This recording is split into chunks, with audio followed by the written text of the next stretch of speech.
अभिज्ञात और पुरंजन की तरह मित्र तो है वो परमात्मा का, लुका छिपी का खेल भी खेल रहा है परमात्मा उसके साथ। आया था हरिभजन को और कपास ही हाथ लगी है।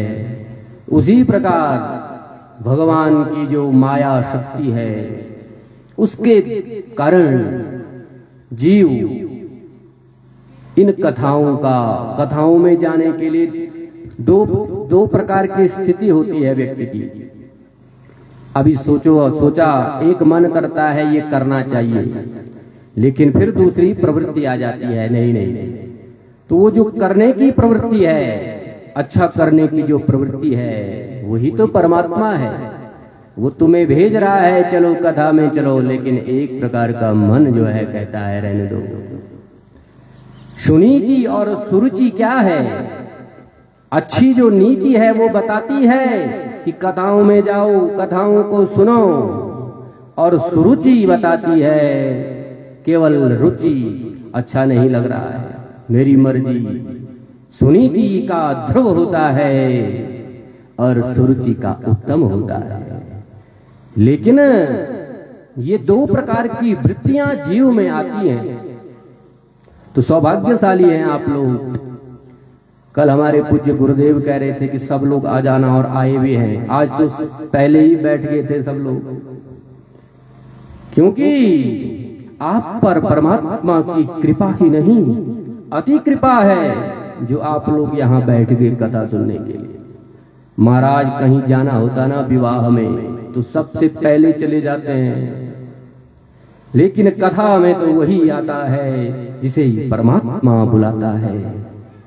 और जीवन का उद्धार इन कथाओं से ही होगा। ये तो ग्रामम गच्छन तृणम स्पृशन वाली बातें हैं। कोई व्यक्ति गांव जा रहा है, लक्ष्य उसका गांव जाना है, और मार्ग में उसने हरे पत्ते हाथ में ले लिए या पानी पी लिया। ये मार्ग में जाने के ये कार्य हैं, खाना पीना सोना परिवार, ये लक्ष्य नहीं है। लक्ष्य तो है उस परमात्मा से मिलना। इसीलिए तो जीव यहाँ आया है। मंगलमयी कथा आप सुन रहे हैं। सूत जी महाराज सौनकादिक 88,000 ऋषियों को ये मंगलमयी कथा सुना रहे हैं। उधर परम बैरागी श्री सुखदेव जी महाराज गंगा के पावन तट पर ये मंगलमयी कथा राजर्षि परीक्षित को सुना रहे हैं। और उधर हरिद्वार क्षेत्र में मैत्रेय महर्षि विदुर जी महाराज को इस मंगलमयी कथा को सुना रहे हैं। और हम लोग भी जो है आप लोगों को ये कथा सुना रहे हैं। 3-4 जगह ये कथा चल रही है। कल आपने सुना ब्रह्मा ने सृष्टि का सृजन किया और सब कुछ ब्रह्मा ने ही बनाया। महाराज कोई ऐसी चीज नहीं ये परमात्मा ने नहीं बनाई हो। स्थावर जंगम जड़ जितने भी चीजें हैं भागवत में लिखा हुआ है, सब ब्रह्मा की सृष्टि है। और जब ये सृष्टि की, उसमें मनु और शतरूपा एक स्त्री और एक पुरुष निकले हैं। उनके द्वारा जो सृष्टि हुई, उनके 2 पुत्र प्रियव्रत और उत्तानपाद, 3 बेटियां आकुति, देवहूति और प्रसूति। देवहूति का विवाह कर्दम महर्षि से हुआ और महाराज घर में सांख्य के प्रणेता भगवान कपिल का प्रादुर्भाव हुआ। बड़ा सुंदर उपदेश अपनी मां देवहूति को कपिल जी ने दिया है कि मैया संतों का संग कर। भाई कर्मकांड के चक्कर में पड़ेगी ना तो बहुत समय लगेगा। कर्मकांड की विधि है। भाई हम पूजा करा रहे हैं, उसकी एक विधि है ना। पहले क्या करेंगे हम? पहले स्नान कराएंगे, पाद्य अर्घ्य आचमनीय षोडशोपचार पंचोपचार राजोपचार एक विधि है। ऐसे तो नहीं पहले हम चंदन लगाएंगे भगवान को, उसके बाद पानी डालेंगे नलाएंगे। विधि है, विधि होगी तो कर्म कांड होगा, और विधि नहीं ना तो वो मनमाना हो गया। विधि है, यज्ञ के समय पूजा के समय पत्नी को कहाँ बैठना है, पति के कहाँ बैठती है पति, यहां तो सब लोग जानते हैं, ब्राह्मणों का गांव है। पत्नी कहाँ बैठकर पूजा करेगी, पत्नी को दक्षिण भाग में बैठाया जाता है, और सिंदूर, और जिस समय ब्राह्मण का आशीर्वाद लिया जाता है उस समय बामांगी होती है। तो ये विधि है, ये विधि नहीं होगी तो कुछ नहीं होगा, मनमाना है। तो विधि रहेगी तो यज्ञ का फल होगा, और विधि नहीं रहेगी तो मनमाना, भाई मेरी मर्जी। और मर्जी किसकी होती है? शास्त्राणि यत्र गच्छन्ति तत्र गच्छन्ति मानवा। शास्त्र विधि पर जो चलता है वो मानव है, और मतयः यत्र गच्छन्ति तत्र गच्छन्ति वानरा। मेरी मर्जी, मर्जी तो बंदर की होती है। तो बड़ा सुंदर उपदेश कपिल महर्षि ने अपनी मां को दिया है। मां, सबसे सरल साधन है कथा सुनो, संतों का संग करो। कैसे होते हैं संत? तितिक्षवः कारुणिका सुहृदः सर्वदेहिनां। तितिक्षु होते हैं, कोई धक्का मार दे तब भी वो कुछ नहीं, और कोई माला पहना दे तब भी कुछ नहीं। महाराज, अगर कोई किसी का अपमान करता है, अपमान व्यक्ति पचा सकता है, कोई बात नहीं, एक ही बार तो अपमान हुआ, पच सकता है। सम्मान को पचाना बड़ा कठिन है। भगवान से यही प्रार्थना करनी चाहिए, प्रभु ये मुझे सम्मान दे रहा है ना, मैं इसको पचा सकूं, क्योंकि सम्मान पचाना बहुत कठिन है। आज आपने माला पहना दी, अब वही भूख लगी रहेगी बाद में भी जो है ये हमारा सम्मान करे। प्रभु ये सामर्थ्य हमें देना कि हम किसी के सम्मान को पचा सकें। तो संत कैसे होते हैं? तितिक्षव, बड़े तितिक्षु होते हैं। कोई धक्का मार दे तब भी दुखी नहीं, कोई माला पहना दे तब भी खुश नहीं, तितिक्षु होते हैं। कारुणिका, करुणा उनके हृदय में बैठी रहती है हर समय। सन्यासी संत अपने लिए दुखी नहीं होता, वो दूसरों के लिए दुखी होता है। सुहृदो सर्वदेहिनां। महाराज, समस्त देहधारियों का वो सुहृद होता है, अपना मानता है उनको, उनका कोई शत्रु नहीं होता। ऐसे संतों का संग माँ देवहूति ने किया, और देवहूति मैया का कल्याण हुआ है। ये आपने कल की कथा में सुना। अब आगे की कथा, मनु जी महाराज की जो बेटी देवहूति बीच वाली, इसकी कथा आपने सुन ली। अब जो आकुति देवी है, उनकी बेटी, उनका विवाह रुचि प्रजापति के साथ हुआ है, और एक शर्त रखी, पुत्रिका धर्म। पुत्रिका धर्म कहते हैं, बेटी का विवाह होने से पहले शर्त रखी कि इसका जो बेटा होगा वो तुम्हें हमें देना पड़ेगा। इस पुत्रिका धर्म के आधार पर विवाह हुआ रुचि प्रजापति के साथ, और साक्षात भगवान यज्ञ नारायण प्रकट हुए हैं। बोले यज्ञ नारायण भगवान की।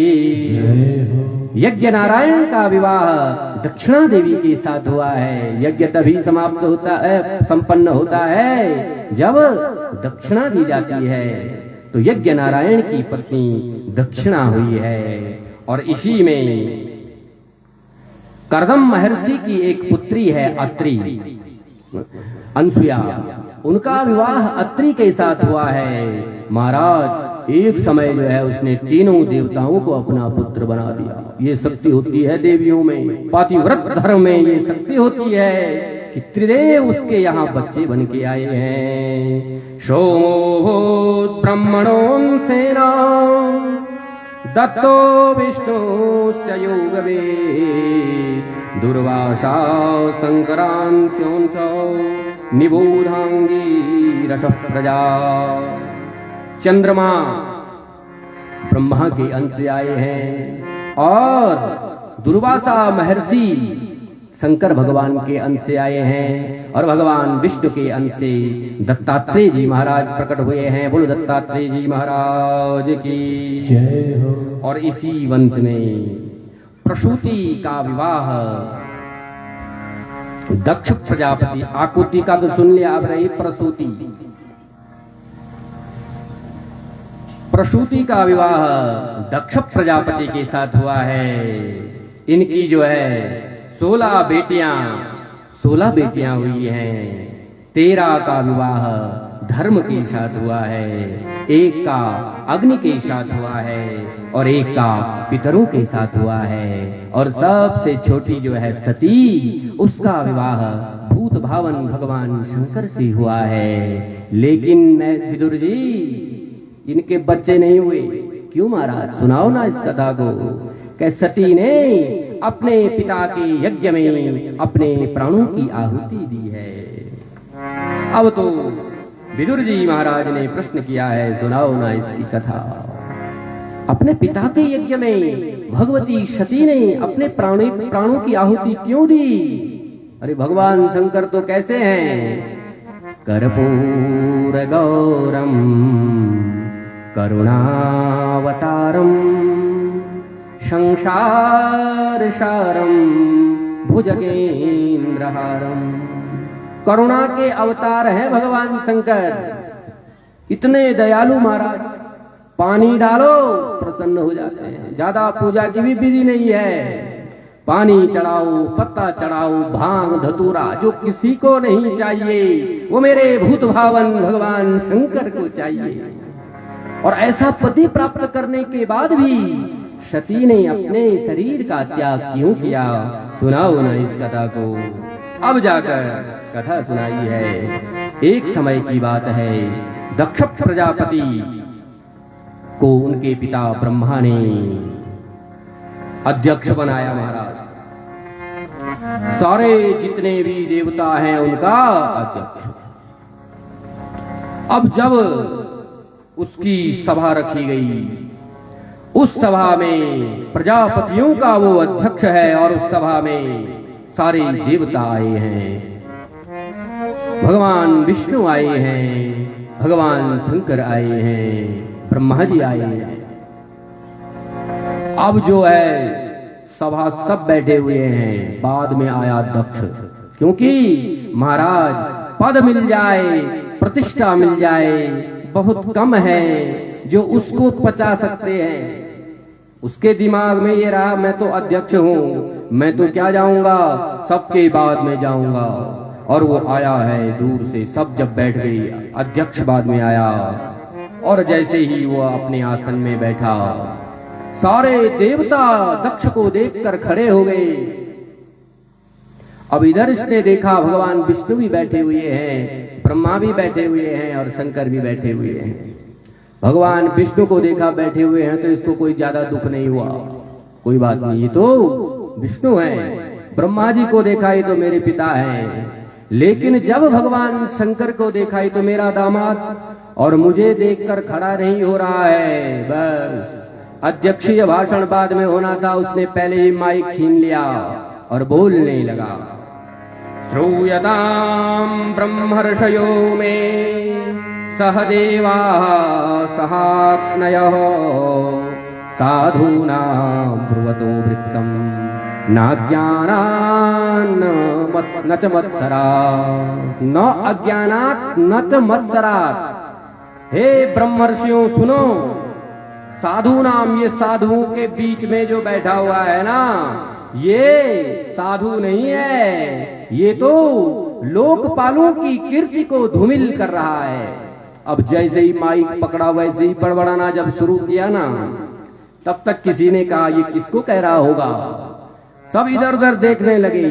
क्या इधर उधर क्या देख रहे हो? अरे कौन, देखो ना, अयम तो लोकपालानां यशोग्नो निरपत्रप। अयम, ये जो बैठा हुआ है ना, ये शंकर, ये लोकपालों की कीर्ति को धूमिल कर रहा है। अब इस निरक्त पत्र पापे जो है विद्वानों ने बहुत अर्थ किए हैं। निर्गताः त्रपः लज्जा, इसके जीवन में कोई लज्जा ही नहीं, देखो नंग धड़ंग है। महाराज गाली देना शुरू कर दिया। किसी ने कहा अगर इसको गाली देनी थी जब तुझे पता था ये नंग धड़ंग रहता है तो अपनी बेटी सती का विवाह इससे क्यों किया? तब तक बोल पड़ा, अरे मुझे क्या पता था, वो तो नारद जी ने जो है मुझे बताया, नहीं तो अरे कहाँ मेरी गृहीत्वा मृगसावाक्षा पाणिम मरकटलोचना, कहाँ मेरी कमल नयनी बेटी सती और कहाँ ये मरकट लोचन शंकर। गाली देना प्रारंभ कर दिया। और देखो ना रहता भी कहाँ है, प्रेतावासेषु घोरेषु प्रेतेर्भूत गणेर्वृता, प्रेतों के साथ रहता है, भूतों के साथ रहता है, शमशान में रहता है। अरे इसने सारे लोकपालों की कीर्ति को धूमिल कर दिया। महाराज गाली देना शुरू। सब देख रहे हैं लेकिन नंदीश्वर से रहा नहीं गया। नंदीश्वर ने कहा, इस प्रकार क्या बड़बड़ा रहा है बकरे की तरह। अब जैसे ही नंदीश्वर बोलने लगे ना, नंदीश्वर ने श्राप दे दिया, तू बकरा बन जा। बकरे की तरह बड़बड़ा रहा है तू बकरा बनेगा। भगवान शंकर ने कहा, हे नंदी चुप, ये ससुराल की गाली है, तुझे क्या पता, ससुराल की गाली सबको खानी पड़ती है। लेकिन नंदीश्वर ने ऐसा क्यों किया? क्योंकि तुलसीदास जी कहते हैं, हरिहर निंदा सुनहि जे काना, हरिहर निंदा सुनहि जो काना, हरिहर निंदा सुनहि जे काना, हरिहर निंदा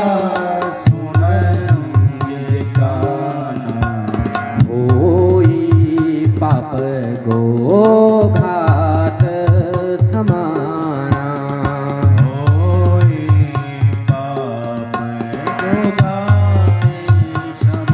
जो भगवान विष्णु और भगवान शंकर की निंदा सुनता है ना, उसे गो हत्या का पाप लगता है। भगवान शंकर ने कहा, चुप नंदिनी, और भगवान शंकर चुपचाप चले गए कैलाश में। महाराज इसको तो ऐसे लगाना, इसकी बेइज्जती करनी, ये मुझे देखकर खड़ा नहीं हुआ, बस उसने अपने मन में ठान ली। और कनकल क्षेत्र में उसने एक यज्ञ कराया।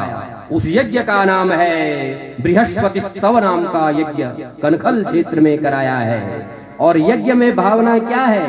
देखो यज्ञ में भावना दक्ष की है कि भगवान शंकर को यज्ञ का भाग नहीं देना है। बुरी भावना से यज्ञ कराया, उसका फल क्या हुआ? उसका फल जो है यज्ञ विध्वंस हुआ।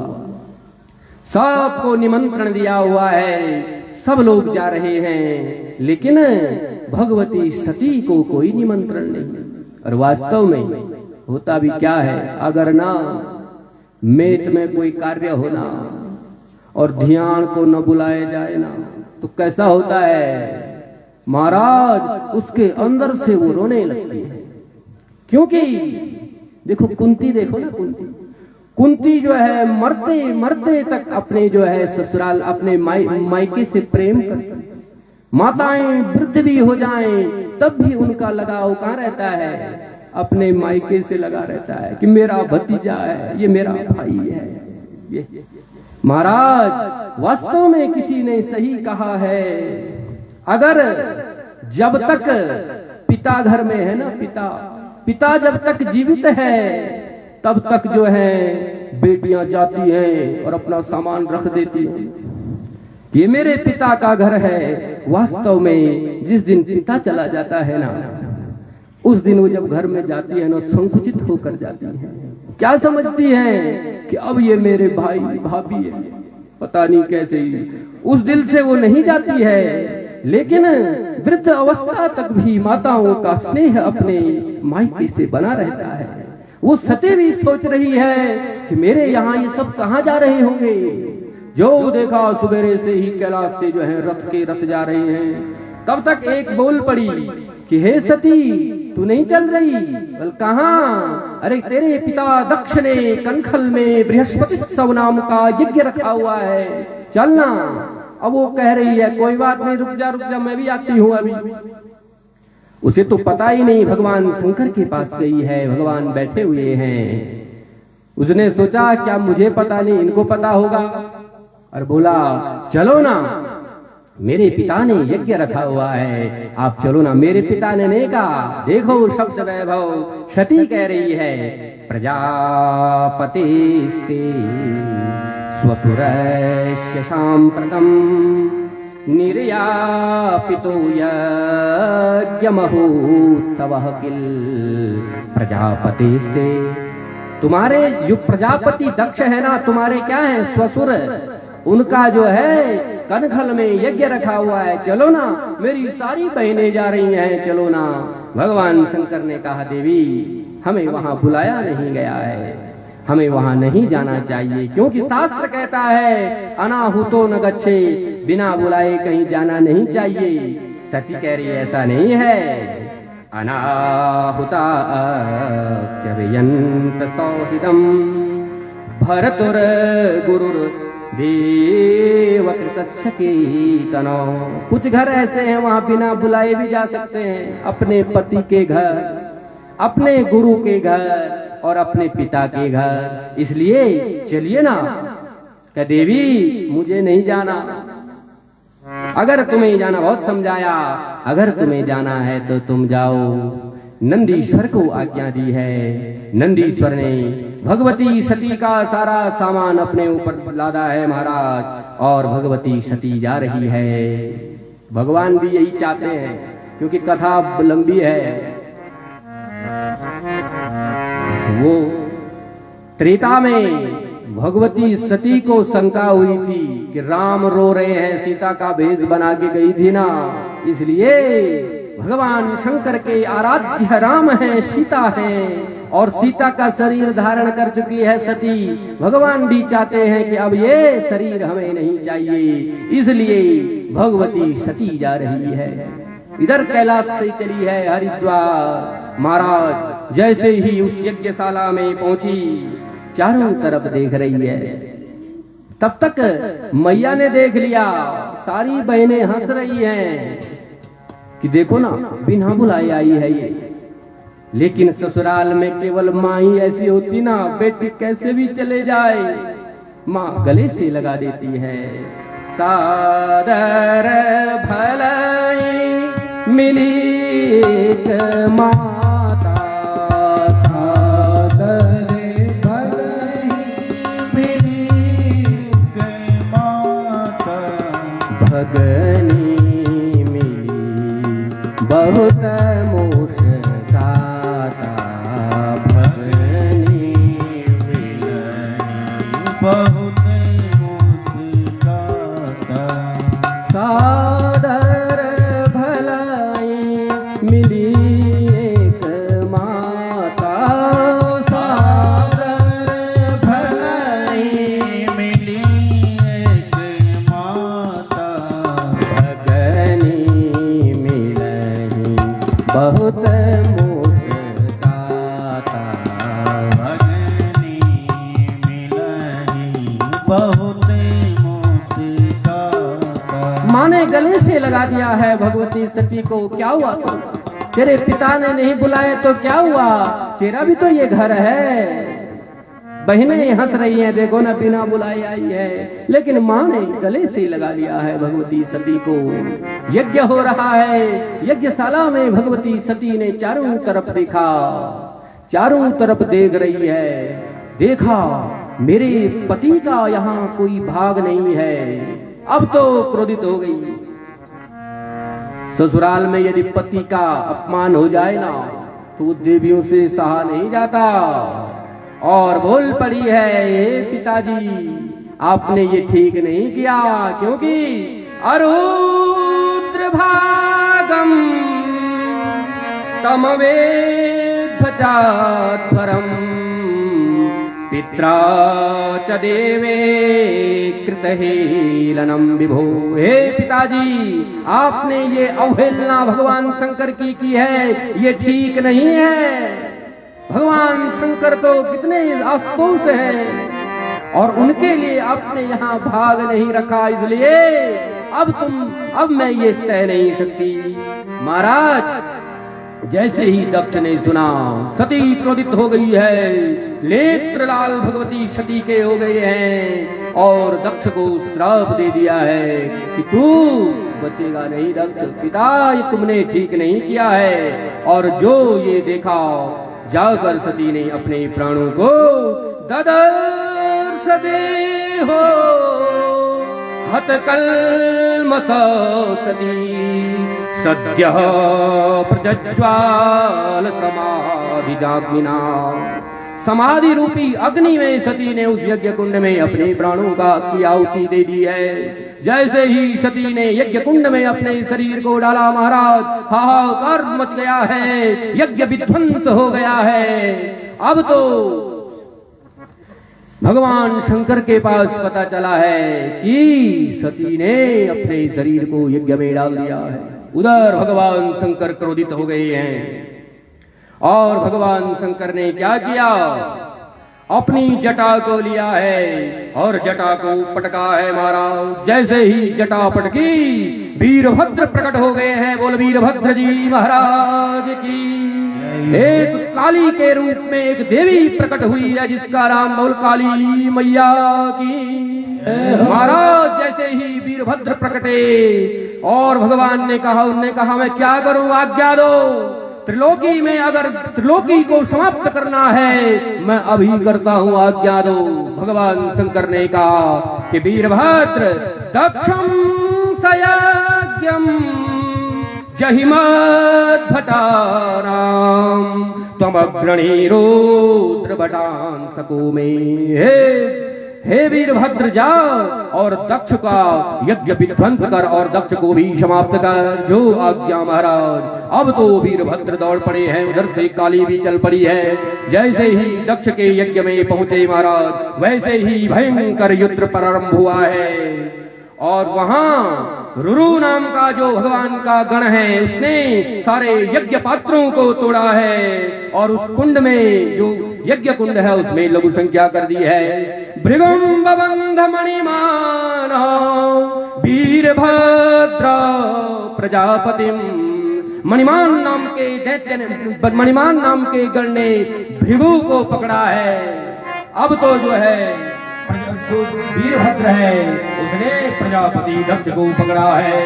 चंडीशा भूषणम देवम भगम नंदीश्वरो रही। चंडीश नाम के गण ने पूषण नाम का जो देवता है उसको पकड़ा है और नंदीश्वर ने भग देवता को पकड़ा है। बोलो महाराज, भयंकर युद्ध प्रारंभ हुआ है। अब तो वीरभद्र ने दक्ष का सर ही क्या कर दिया, काट दिया है। जैसे ही दक्ष का सर कटा, यज्ञ विध्वंस हो गया है। सारे देवता वहां पहुंच गए। क्या करे महाराज, यज्ञ विध्वंस हो गया है। कैसे करके इस यज्ञ को फिर से ठीक करें। सब लोग कहा भगवान शंकर हैं, आज तो जाओ उनकी स्तुति करो। और सारे देवता स्तुति करने के लिए चल पड़े हैं और बड़ी सुंदर स्तुति की है। शत सृष्टि तांडव रचयिता, शत सृष्टि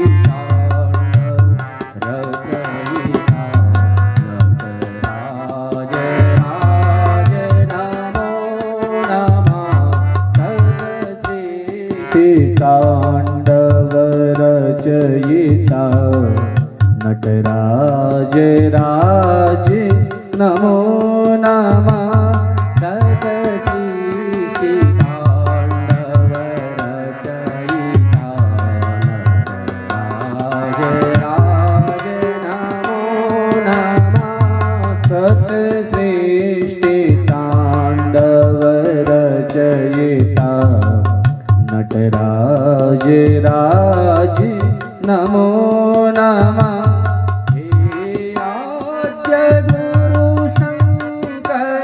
पिता नटराज राज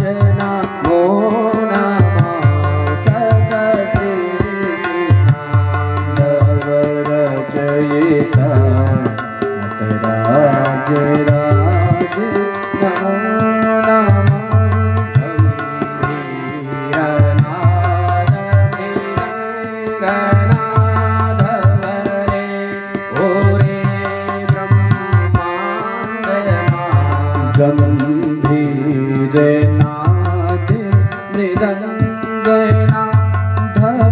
के रे ब्रह्मांड मानिक भोगनाद प्रचंडनाद नित्य होत नाद प्रचंडनाद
रचयिता नटराज राज नमो नमः बोल शंकर भगवान की जय हो।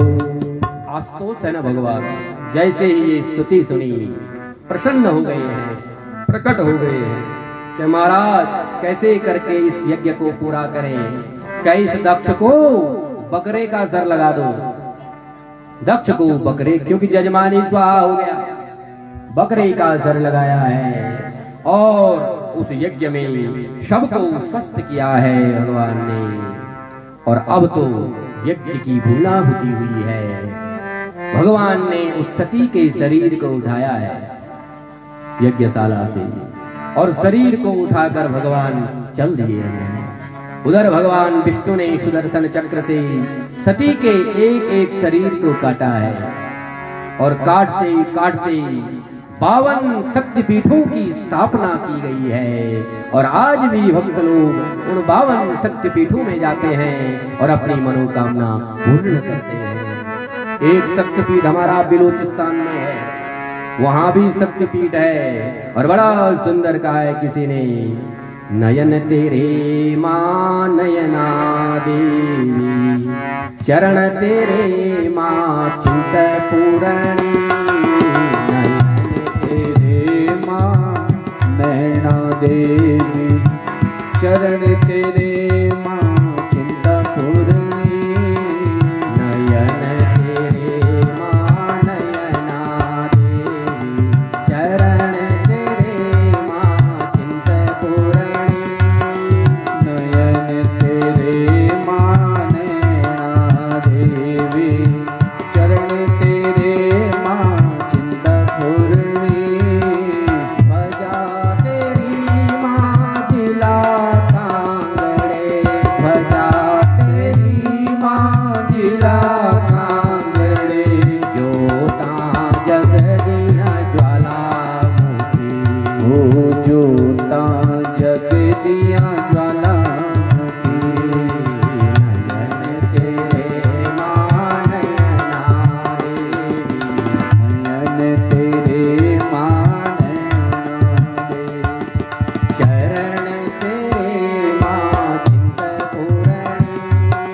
चरण तेरे मां चिंता पूरणी, भजा तेरी मां जिला कांगड़े, भजा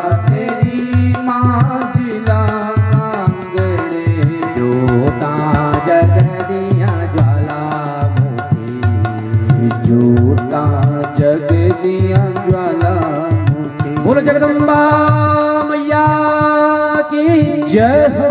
इस प्रकार से 52 शक्तिपीठ बने और आज भी भक्त लोग जाते हैं और अपनी मनोकामनाएं पूर्ण करते हैं। इसी क्रम में अब तो होगी तीनों बेटियों की कथा। अब जो छोटे बेटा हैं उत्तानपाद, इनका वंश सुनाइए ना। इनका क्या उत्तानपाद का विवाह सुनीति से हुआ है और एक समय की बात है वो दूसरे राज्य में गई, वहां से एक और ले आई पत्नी। कौन? जिसका नाम है सुरुचि। महाराज सुनीति के यहाँ ध्रुव उत्पन्न हुए हैं बालक, और जैसे ही वो रानी आई ना सुरुचि, उसने कहा इसको मैं अंदर दबाऊंगी, पहले इसको बाहर कर। सुनीति को बाहर कर दिया है। दूर एक पुराना महल है, वहां सुनीति रहती है और इधर सुरुचि रहने लगी। सुरुचि का पुत्र हुआ है उत्तम और सुनीति का पुत्र हुआ है ध्रुव। एक समय की बात है, उत्तानपाद अपने सिंहासन पर बैठे हुए हैं, सुरुचि भी बैठी हुई है। तब तक खेलते खेलते उत्तम भी गोद में बैठाया हुआ है। खेलते खेलते ध्रुव वहां आए हैं और ध्रुव ने कहा पिताजी मुझे भी अपनी गोद में बैठाओ। जो ऐसे कहा तब तक सुरुचि ने रोक दिया कि इस गोद में बैठने लायक तू नहीं। क्या कहा? अरे मैया मैं इस गोद में क्यों नहीं बैठ सकता? तू यहां नहीं बैठ सकता। क्यों? क्योंकि तूने मेरी गर्भ से ही जन्म नहीं लिया। अच्छा मैया, यहाँ पिता की गोद में बैठने के लिए मुझे क्या करना पड़ेगा? क्या तुझे मेरे गर्भ से ही जन्म लेना पड़ेगा? अच्छा मैया, आपके गर्भ में जन्म लेने के लिए मुझे क्या करना पड़ेगा? बोल पड़ी है तपसा राज्य पुरुषम तस्यैवानो ग्रहेण मे गर्भे त्वं साधयात्मानं यदि इच्छसि नृपासनम। यदि नृपासनम इच्छसि, यदि राजा के सिंहासन को चाहता है ना तो क्या कर? पहले भगवान की आराधना कर और जब भगवान प्रकट हो जाएं तब भगवान से कहना कि मुझे सुरुचि के गर्भ में जन्म दे। देखो आज भक्त और भगवान दोनों का अपमान कर दिया सुरुचि ने। भगवान की उपासना करेगा पहले, फिर भगवान प्रकट होंगे और प्रकट होने के बाद फिर गर्भ मांगेगा। मतलब भगवान से भी बड़ा आज उसने अपना गर्भ को बताया है। भक्त और भगवान दोनों का अपमान सुरुचि ने कर दिया है। जैसे ही रोते रोते ध्रुव अपनी मैया के पास आए हैं और जोर जोर से रो रहे हैं। मैत्रेय महर्षि मंगलमयी कथा विदुर जी को सुना रहे हैं और मैत्रेय महर्षि कह रहे हैं, माँ के पास पहुंचे और बोल पड़े हैं, मातुः सपत्न्या सदुरोक्ति विद्धः श्वसन रुषा दंडयतो हतो यथा ही।